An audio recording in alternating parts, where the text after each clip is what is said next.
lhe dou as boas-vindas ao podcast Autoconsciente. Eu sou Regina Gianetti e o meu trabalho é ajudar pessoas a se entenderem melhor e viverem mais em paz com elas mesmas. Eu dou cursos e retiros e faço esse podcast que fala de vida interior. Tem uma jornada de autoconhecimento para você aqui. Todos os episódios em sequência estão na playlist Autoconsciente do Zero. Veja o link na descrição deste vídeo. Se inscreva no canal, ative o sininho, curta esse vídeo. E se você gostar do que vai ouvir aqui, compartilhe com seus amigos. O que faz bem para você pode fazer para muito mais gente.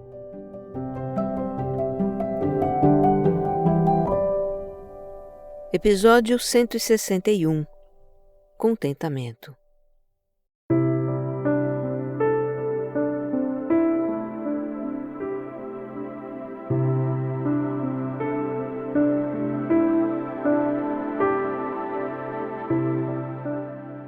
Você que acompanha este podcast sabe que quando eu assisto um filme, uma série ou leio um livro que me encanta e que tem a ver, claro, com a temática que a gente trata aqui, eu trago para compartilhar com você. E dessa vez, o que me encantou foi o filme Dias Perfeitos, do diretor alemão Wim Wenders. É um filme recente, estreou nos cinemas brasileiros em fevereiro deste ano de 2024. Na ocasião, eu ouvi falar dele, me interessei em assistir, mas acabei não assistindo e o assunto caiu no esquecimento.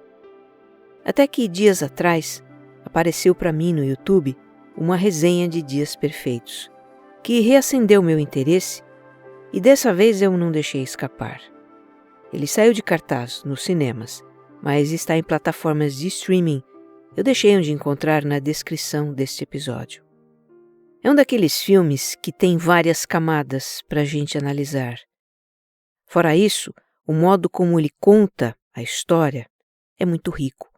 É um filme silencioso, de poucos, mas muito significativos diálogos, que fala com a gente por meio de imagens, detalhes, gestos, da música que toca nas cenas.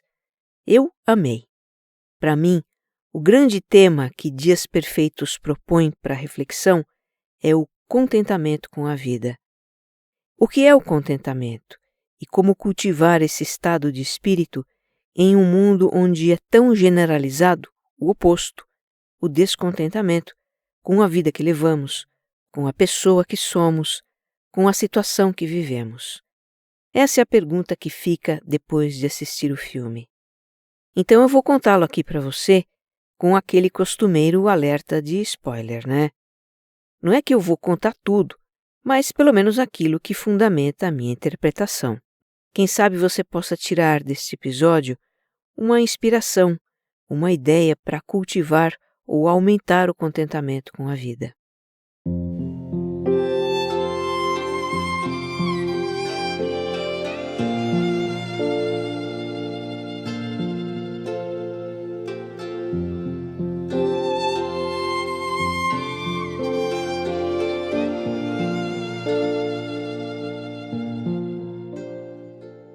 O personagem principal de Dias Perfeitos é Hirayama, um japonês de 50 e poucos anos que mora sozinho em um antigo e pequeno sobrado num subúrbio de Tóquio. Nos dias de semana, ele tem uma rotina bem definida, que se repete exatamente como eu vou contar a partir de agora. Ele começa o dia acordando espontaneamente antes do sol nascer, com o ruído de uma vizinha que varre o chão embaixo da sua janela. Se levanta prontamente, dobra as cobertas e o futon, uma espécie de colchonete, e deixa tudo arrumado num cantinho no chão. Como é costume no Japão tradicional, as pessoas não dormem em camas, mas em um colchonete sobre o chão de tatame. Então Hirayama desce as escadas do seu sobrado, escova os dentes e faz a barba. Em seguida sobe de volta com um frasco de spray e molha mudas de árvores que ele cultiva sobre uma mesinha junto à janela. Depois veste o uniforme do seu trabalho, um macacão azul, e desce as escadas novamente. Apanha objetos num aparador, ao lado da porta de entrada, e sai de casa. Compra um café em lata na máquina de bebidas a poucos metros da sua porta. Entra no seu furgão azul, abre a lata, toma alguns goles da bebida e parte para o trabalho.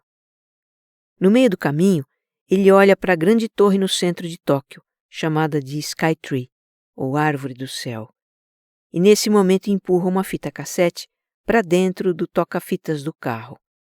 Ele escuta músicas dos anos 70 e 80 enquanto dirige pelas avenidas da cidade que ainda acorda, e chega ao seu local de trabalho, um banheiro.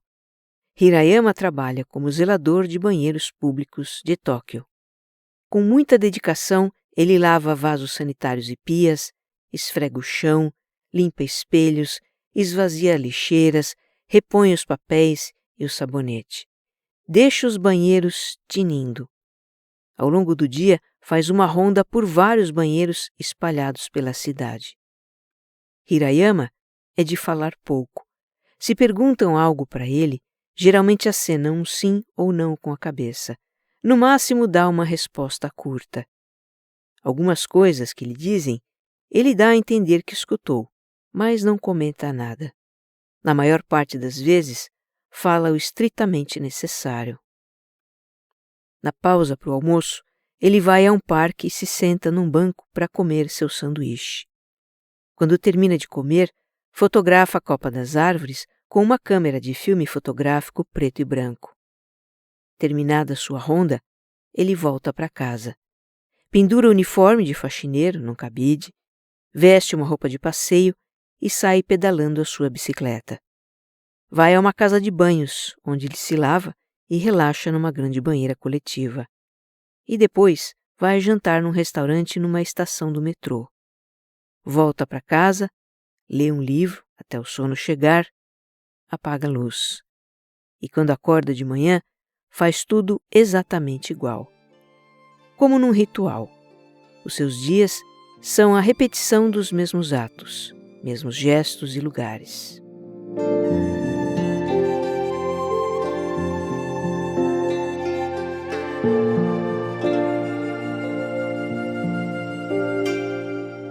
Se você não assistiu o filme, talvez ao me ouvir narrar a rotina diária do Hirayama, tenha ficado com a impressão de que ele leva uma vida enfadonha, repetitiva, sem graça.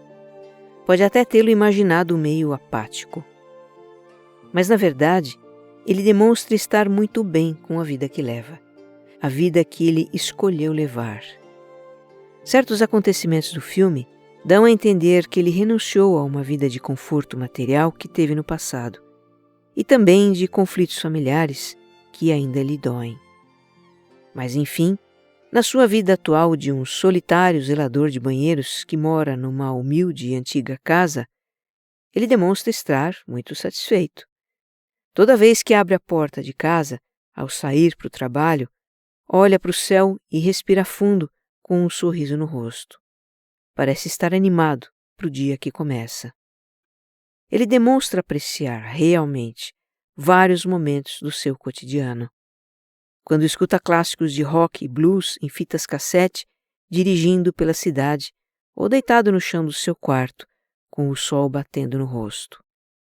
Quando contempla a copa de uma árvore ou rega as plantas que cultiva em sua sala. Quando relaxa na banheira, fazendo a água borbulhar sob o nariz, ou pedala calmamente sua bicicleta, balançando o corpo de um lado para o outro, até mesmo sob a chuva. E ele adora livros que escolhe num sebo e leva para casa por apenas $1. Hirayama demonstra apreciar também o seu trabalho, que ele faz com incrível zelo e atenção a detalhes. Tem até um espelhinho para enxergar a sujeira nos cantos mais escondidos dos banheiros. Chega a desmontar equipamentos para tirar o pó com uma escovinha. Por que alguém se importaria em limpar uma sujeira que não aparece? Só pode ser porque encontra sentido e satisfação em fazer isso. Eu não vejo outro motivo. Quando lhe perguntam, você limpa banheiros? Ele acena um sim com a cabeça e um sorriso. E a propósito, ele sorri facilmente. Se não é de falar muito, por outro lado, olha para as pessoas, cumprimenta com o olhar e sorri. Se poderia dizer que ele tem contentamento com a vida, um conceito que é explorado por várias correntes da filosofia. Por exemplo, a filosofia Wabi-Sabi, que é originária do Japão e busca o contentamento na beleza das pequenas, simples e imperfeitas coisas da vida. Tem aspectos no modo de vida do Hirayama que se encaixam nessa filosofia. A apreciação da natureza, o cultivo de plantas que ele pratica, são fontes de contentamento. Também a vida minimalista que ele escolheu levar, com pouco dinheiro, numa casa antiga, um tanto decadente até. O Wabi-Sabi vê beleza naquilo que se desgastou com a passagem do tempo, nas coisas imperfeitas do cotidiano. A escolha do personagem de fazer uso de tecnologias do passado, como o toca-fitas cassete, a câmera de filme fotográfico, e ele também tem um celular tipo flip que só funciona como telefone, essas são opções pela simplicidade. E contentamento, para a filosofia, é sinônimo de satisfação com uma vida simples, sem excessos, sem a necessidade do supérfluo.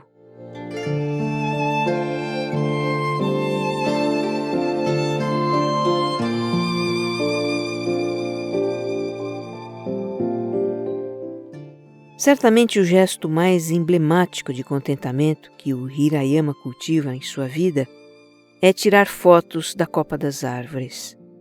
São fotos em preto e branco que, apesar de tiradas sempre da mesma coisa, do mesmo ângulo, de baixo para cima, essas fotos nunca são iguais. As folhas se movem com o vento e formam um desenho diferente a cada instante. Os japoneses têm até um nome para esse desenho: komorebi, ou talvez komorebi, eu não sei. O komorebi captura a imagem dos raios do sol que atravessam a folhagem, criando um jogo de luz e sombra que nunca se repete. Simboliza a impermanência da vida e a importância de valorizar cada momento. E é bem isso que o Hirayama parece fazer: valorizar o momento presente. Numa cena com a sua sobrinha, ela sugere que eles façam um passeio de bicicleta, e ele responde que poderão fazer da próxima vez. Ela pergunta: "E quando é a próxima vez?" E ele diz: "Da próxima vez é da próxima vez. Agora é agora." A gente percebe que ele está sempre atento ao que faz e ao que se passa ao seu redor. Ele pode não falar muito, mas nota a presença das pessoas, faz uma reverência para elas, uma coisa assim: "Eu vejo você." E para quem está presente, um dia nunca é igual ao outro, por mais rotineiras que sejam as nossas atividades.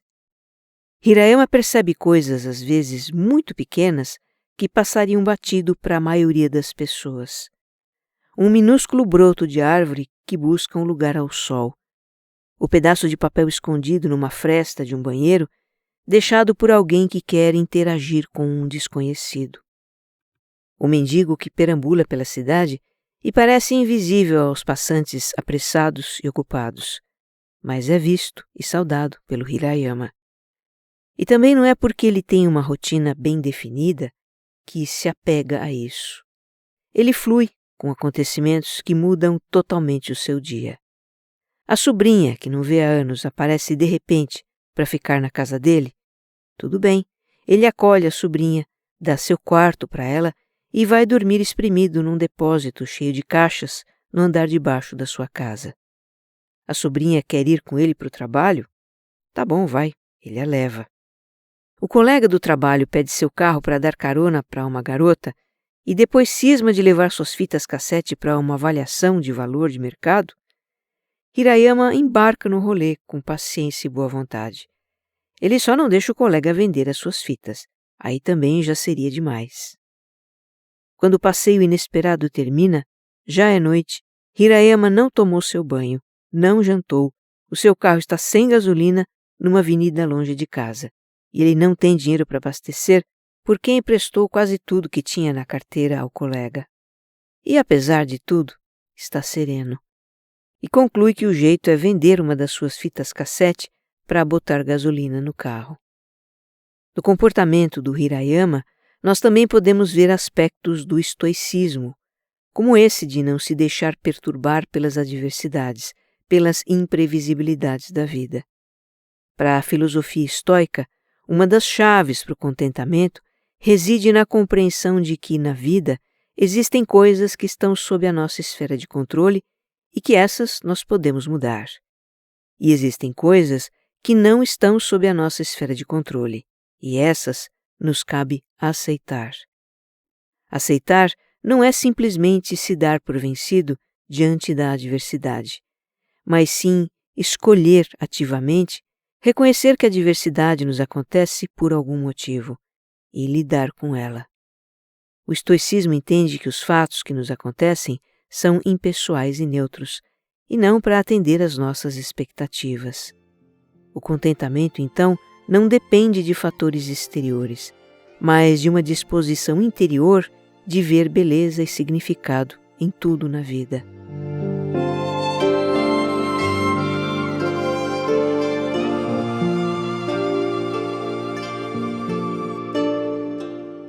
Outro princípio do estoicismo para uma vida de contentamento é não depender da aprovação alheia. Nesse ponto, então, Hirayama segue à risca o figurino estoico. Ter renunciado a uma vida confortável para viver modestamente, fazendo um trabalho muito pouco reconhecido, isso vai na contramão do que a sociedade entende como ideal de sucesso. O fato é que a opção de vida do personagem contrasta com muitos aspectos da vida da maioria das pessoas. O filme expõe esses contrastes e nos leva a refletir sobre o descontentamento generalizado com a existência que se leva nesses nossos tempos pós-modernos. Há, por exemplo, muito descontentamento em Takashi, o jovem que Hirayama supervisiona no trabalho. Takashi já começa o dia reclamando porque encontrou um banheiro muito bagunçado, reclama porque um usuário demorou muito para desocupar um sanitário, reclama do salário. Para diminuir o seu enfado com o trabalho, ele se distrai mexendo no celular com uma mão enquanto a outra esfrega uma privada. Chama a atenção como ele sempre avalia as pessoas e situações de que fala numa escala de 0 a 10. A garota de quem ele está afim é 10 de 10. A comunicação do chefe é 2 de 10. E assim por diante. Disso a gente pode deduzir como ele próprio se avalia numa sociedade em que não encontrou melhores oportunidades. Sem dinheiro para sair com a sua crush, como se diz, o Takashi desabafa. Até para se apaixonar é preciso ter dinheiro. Isso é modernidade.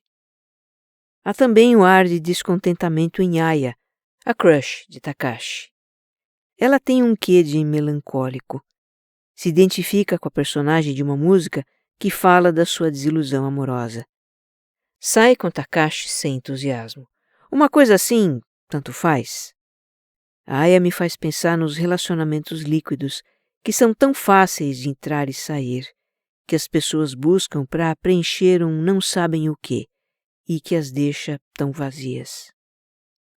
Há descontentamento em Nico, a sobrinha adolescente de Hirayama. Ela foge do lar abastado para se refugiar na humilde casa do tio, onde se sente livre da muito provavelmente rigorosa e exigente educação que recebe dos pais. Pode-se também supor algum descontentamento na vida do jovem profissional que entra bêbado num banheiro público logo cedo, carregando o paletó amassado em uma das mãos, a camisa social em desalinho. São comuns as jornadas de trabalho exaustivas no Japão, que chegam a causar um fenômeno chamado por lá de karoshi, a morte por esgotamento no trabalho. O ritmo de vida frenético, a solidão, a comparação social, as pressões para que as pessoas se adequem a certos padrões. Tudo isso está no cenário ao redor de Hirayama. E como eu disse lá no início, são aspectos dos nossos tempos que podem facilmente nos arrastar para o descontentamento com a vida que levamos, com a pessoa que somos. Mas enfim, talvez a história do Hirayama possa nos dar alguma inspiração para levar uma vida com mais contentamento. Como qualquer ser humano, ele também tem as suas feridas e tristezas. Mas isso não o impede de apreciar as pequenas coisas que para ele têm significado e beleza, que lhe trazem um sentimento de satisfação com a vida.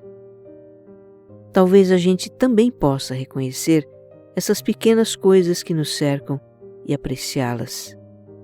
Valorizar mais o que possuímos para não desejar tanto as que não possuímos. Eu acho que esse seria um bom começo. Que você esteja bem. Um abraço.